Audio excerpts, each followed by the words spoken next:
여호와께서 모세에게 이르시되 너는 이스라엘 자손에게 이같이 이르라. 내가 하늘로부터 너에게 말하는 것을 너희 스스로 보았으니 너희는 나를 비교서 은으로나 금으로나 너희를 위하여 신상을 만들지 말고 내게 토단을 쌓고 그 위에 내 양과 소로 내 번제와 화목제를 드리라. 내가 내 이름을 기념하게 하는 모든 곳에서 내게 임하여 복을 주리라. 내가 내게 돌로 제단을 쌓거든 다듬은 돌로 쌓지 말라. 내가 정으로 그것을 쪼면 부정하게 함이니라. 너는 징계로 내 제단에 오르지 말라. 내 하체가 그 위에서 드러날까 함이니라. 아멘. 추계래굽한 이스라엘 백성들이 시내산에 도착을 해서 거기서 이제 하나님이 그 산에 강림하셨잖아요. 그리고 이스라엘 백성과 이제 선민 계약을 맺으면서 그 십계명을 지키는 그걸 통해서 하나님의 백성됨을 드러내는 일종의 언약의 계약이죠. 계약 조건이죠. 너는 내 앞에 다른 신을 두지 말라로 시작하여서 이제 내 이웃의 집을 탐내지 말라. 내 이웃의 아내나 그의 남종이나 그의 여종이나 그의 소나 그의 나귀나 무릇 내 이웃의 집을 탐내지 마라. 이 마지막 제 10계명 10번째 계명에 이르기까지 이제 그 언약을 지킴으로 그 계명을 지킴으로 하나님 백성다움의 삶을 살라는 거거든요.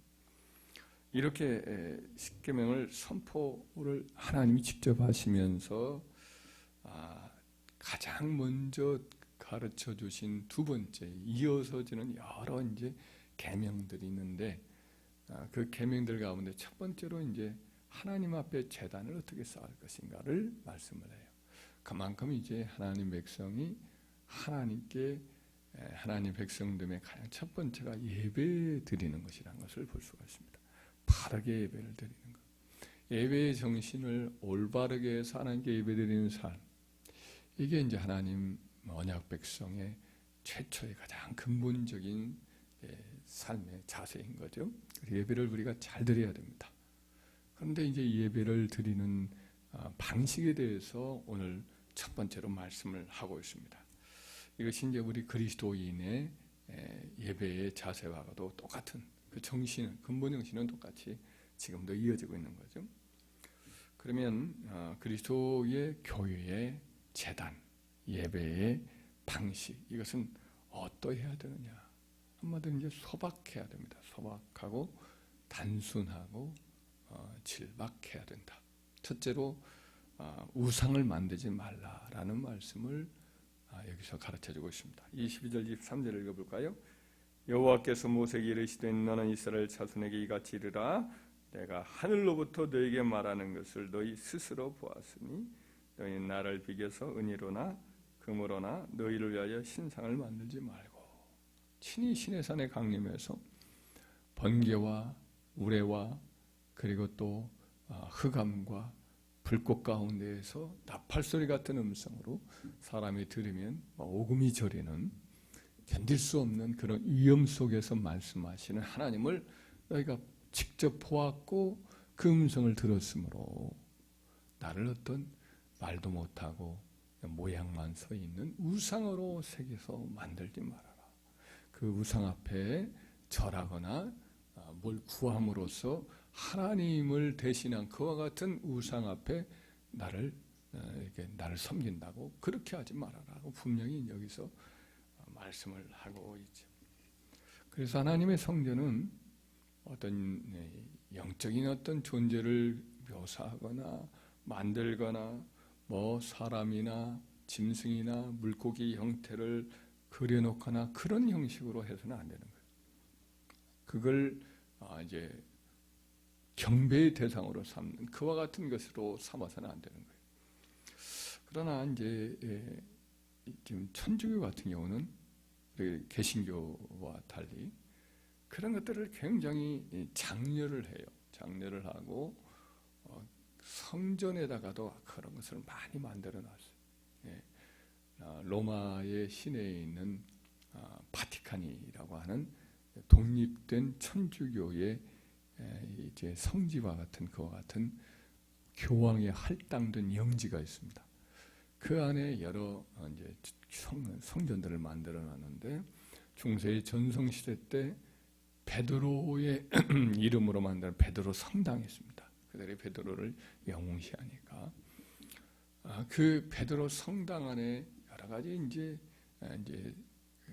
조각 같은 걸 만들어 놓고 벽화도 그려 놓고 또 성전에 여러 가지 기물들을 만들어 놨는데 그 앞에 그 안에 보면은 거의 중앙부 같아요. 그 바깥에 전면 중앙부에도 그렇고 안에 중앙부나 여러 그들의 이제 형태들을 보면 용을 많이 그려놔요.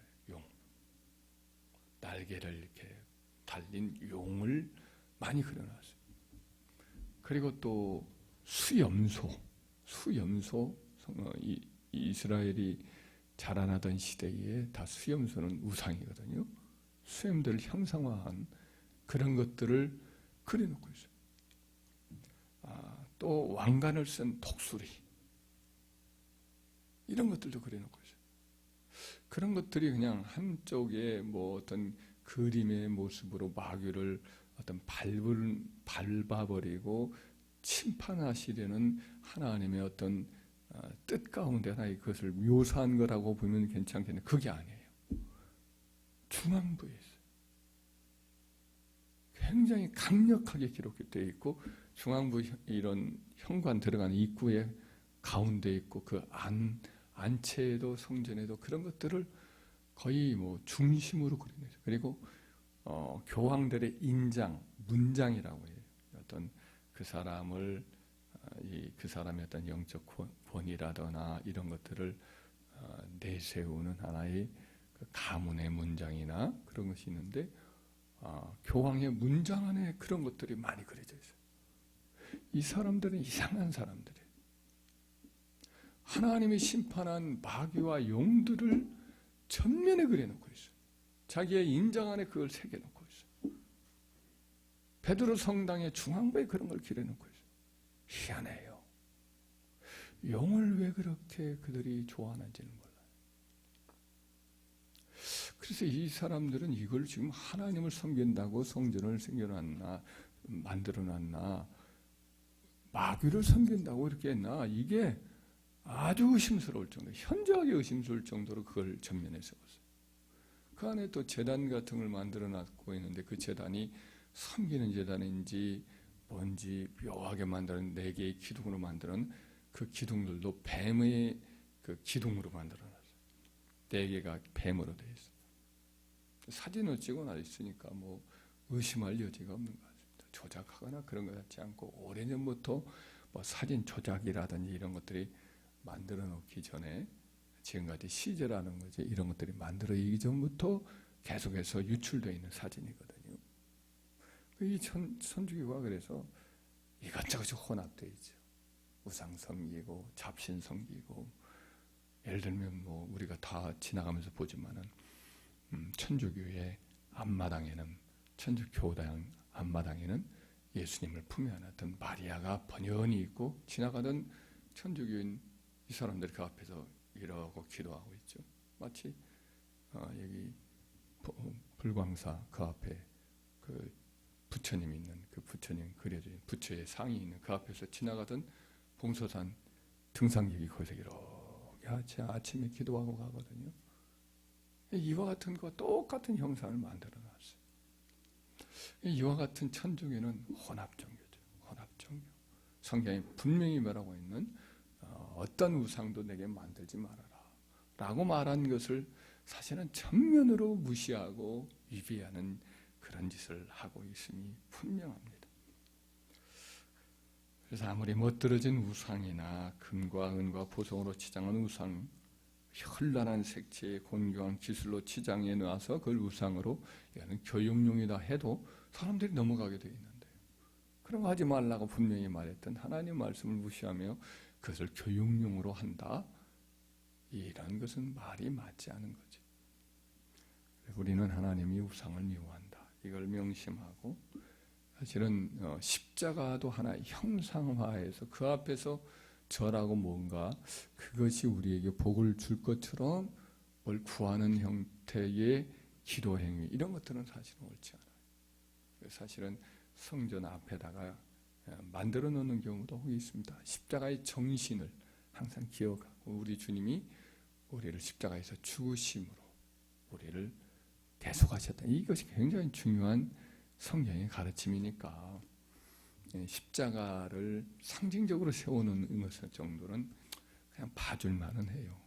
그러나 받겠다 이제 십자가를 세우는 것은 하나의 표식으로서 이 일을 하고 그러나 이 경배의 대상으로 자칫 삼는 것은 위험하기 때문에 저희 교회도 항상 그것을 좀 생각은 하고 있다가 성전 이전하면서 그냥 떼버렸던 이유는 그런 이유입니다. 이것을 앞을 깨끗이 하면서 떼버렸던 이유는 혹시라도 십자가에게 뭔가를 구하는 형식의 미신적 행위가 있을까봐 그런 것들까지도 없애려는 의도에서 떼어낸 거지. 우리는 그걸 기억해야 돼요. 항상 우상과 그런 것들을 만드는 행위는 하나님 미워하신다. 염두에 두고 제2계명이죠. 내 앞에 우상을 이렇게 만들지 말아라 라고 하는 어떤 형태의 모습이든 그와 같은 것들을 기억하고 하나님은 신의 사에서 강림하셨던 하나님이에요. 그분은 온 세상 만물을 창조하신 분이에요. 그의 위엄과 영광은 영원한 것이고 그는 뭐 사람의 눈으로 볼 수 없는 가장 빛나는 온 세상에 위엄이 가득 찬 빛으로 충만하신 하나님이시기 때문에 우리는 그 하나님을 섬기는 것이지 한낱 말도 못하고 움직이지도 못하고 보지도 못하고 듣지도 못하고 맡지도 못하고 뭐 아무런 일도 우리를 도와줄 수 없는 그런 우상하고는 비길 수 없는 하나님이시다. 그 하나님을 섬긴다. 지금도 성령으로 이 자리에 함께 하심을 믿으시고 우리는 그 하나님을 섬기고 경배하는 자가 되어야 할 줄 믿습니다. 두 번째는 뭐냐면 하나님의 제는 소박해야 된다는 거예요. 24절부터 26절에 보면은 내게 토단을 쌓아라 이런 말씀합니다. 토단, 흙으로 그냥 단을 쌓아서 거기에서 이제 번제와 소제와 번제를 바쳐라 이렇게 말씀을 합니다. 혹은 돌로 이제 제단을 쌓는다 하더라도 돌을 멋지게 다 깎고 자르고 정으로 쪼고 그래가지고 다듬은 돌로 돌제단을 쌓지 말라는 거예요. 그냥 자연석 그대로 돌을 쌓으라는 거예요. 그리고 마지막 9절 26절에 보면 너는 층계로 내 제단에 오르지 말아라. 내 하체가 그 위에 드러날까 하느라. 층계로 이렇게 오르게 만드는 것은 이제 높이 쌓는다는 의미도 있습니다. 그러니까 제단을 높이 쌓지 말라는 거예요. 지나치게 높이 쌓아서 이렇게 만들지 말고 그냥 나지막하게 제단 자체가 웅장하게 만들 필요는 없다는 거예요. 그래서 이 하나님의 제단은 언제나 소박하고 단순하고 좀 자연스럽게 만들라는 거죠. 그 건물 자체가 유용 있게 보이고 유용 있게 사람들을 압도함으로 그것으로 하나님의 어떤 영광스러움을 드러내려고 할 필요는 없다는 거예요. 하나님 자신이 영광스러워요. 그리고 사람의 이목을 거기에 뺏겨버리게 되면 그것으로 인해서 자칫 예배가 좀 인간적인 눈에서는 영광스럽게 보일지 모르지만 사실은 아닐 경우가 있거든요. 그러니까 멋진 오케스트라 음악으로 잘 꾸며진 음악 혹은 예배의 강단이 지나치게 높고 주의 종이 아주 현란한 그런 제복을 입고 사람들에게 어떤 영적인 위압감을 제시하거나 영적인 어떤 그런 모습을 드러내고 이런 것조차도 사실은 그렇게 바람직하지 않은 거예요. 우리 하나님을 섬기는 예배의 제단은 그냥 소박하고 단순한 형태가 더 낫다라는 것이 초기의 원리예요. 초기의 원리고 솔로몬 성전을 짓기 전에 다 그렇게 지었어요. 많은 곳에 이제 하나님 허락된 제단들이 있었습니다. 예를 들면 미디안 군대와 맞서 싸웠던 기드온이 세운 제단이나 혹은 삼손의 아버지 마누아가 우리 주님 이제 여호와의 사자로 오셔서 그에게 계시해 주셨던 그때의 우리 여호와의 사자이신 우리 주님을 만나고도 죽지 않았어요. 그래서 이제 그것을 기념해서 여호와 샬롬, 죽지 않았고 하나님은 평강이시다, 이런 제단이나 이스라엘 백성들이 베냐민의 타락한 성을 기브아를 쳐서 승리했어요. 그래서 그걸 이후에 제단을 쌓기도 하거든요. 사무엘이 통치하면서 각 곳에 제단을 쌓기도 하죠. 이런 것들은 바로 이 성경의 이 구절에 입각해서 지어진 그런 제단이었던 거죠. 우상을 만들지도 않고 흙으로 제단을 단순하게 만들거나 또 혹은 정으로 쫓지 아니한 돌제단으로 만들어 놓았던 거죠. 어떤 의미에서는 단순하죠. 자그마한 제단이죠. 그냥 뭐 허름하기도 하죠. 그것으로 충분했단 말이죠. 나중에 이제 솔로몬의 성전을 만들고 헤롯은 뭐 나아가서 46년 동안, 아니 거의 한 70여 년 넘게 지었어요. 주님 오시기 전에, 주님이 이스라엘에 멸망하기 직전 68년에 되어서야 그 헤롯 성전의 건축이 마쳤으니까 헤롯 대왕이 이제 그 죽기 이전부터 시작해서 그때까지 지었으니까 70년, 80년을 지었어요. 얼마나 웅장하겠어요. 얼마나 또 막 금은으로 만들어졌겠어요. 근데 우리 주님이 그곳에 오셔서 어떻게 하십니까? 노끈으로 이제 채찍을 만들어 가지고 다 내려치면서 내쫓으면서 너희가 하나님의 내 아버지 집을 이 도둑질의 강도의 소굴로 만드는구나 하면서 하나님의 성전에서 어지럽히는 그들 내쫓잖아요. 이사야서 1장에서도 성전문을 닫아서 내게 이렇게 예배드리러 온다는 그런 사람들이 없으면 좋겠다. 성전문을 차라리 닫았으면 좋겠다, 이런 말씀을 하잖아요. 멋진 성전을, 솔로몬 성전을 짓고 헤롯 성전을 지어도 그것이 하나님 앞에 중요한 게 아닌 거예요. 우리가 하나님을 섬기는 데 있어서는 깨어지고 겸손하고 진실한, 예수님 하신 말씀으로 말한다면 신령과 진정으로. 신령이란 말은 성령 안에서, 진정이란 말은 진리 안에서 혹은 마음의 진정성을 가지고라는 뜻이. 하나님의 영이시니 예배하는 자가 신령과 진정으로 예배할지니라 그랬어요. 그것으로 좋게 해요. 여기저기 멋진 건물 짓는 게 이런 것이 아니라 하나님 앞에 깨어진 마음과 부서진 마음. 하나님이 구하시는 제사는 상한 심령이라, 깨어지고 부서진 진실한 마음을 하나님 섬기는 그런 예배를 하나님 기뻐하는 거지. 제단 자체가 현학적이고 현란하고 우상의 조각 같은 것이 가득 차 있고 혹은 예배의 어떤 모습들이 여러 가지 조직되어 있어서 그것으로 뭔가 분위기를 막 만들려는 이런 것들이 중요한 게 아닙니다. 한 사람 한 사람이 성전이고 한 사람 한 사람의 마음을 하나님께 드리는 게 이게 가장 중요합니다. 그 예배의 근본 정신을 항상 기억하면서 평생에 하나님 받으시는 예배자로 살아가는 저와 여러분 되고 우리 함께하는 교회가 되기를 간절히 소원합니다.